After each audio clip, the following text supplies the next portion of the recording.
सृष्टि दाता ब्रह्मा जी और विद्या की देवी माता सरस्वती, इधर देखो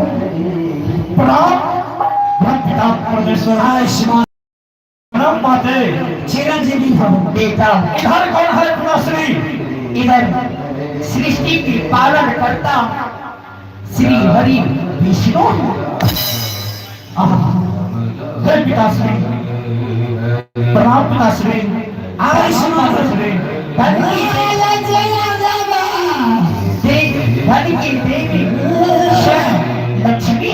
हाँ अरे पिताश्री, हाँ आप एक कौन है पिताश्री? तीनों लोक में भरण करने वाली देव ऋषि नारद। देव ऋषि नारद, हाँ, जो तीनों लोक में भरण करता है पिताश्री। हाँ, आकाश पाताल मृत्यु लोक में इनका कर्तव्य को भ्रमण करना। इधर का हुआ तो उधर का हुआ प्रणाम।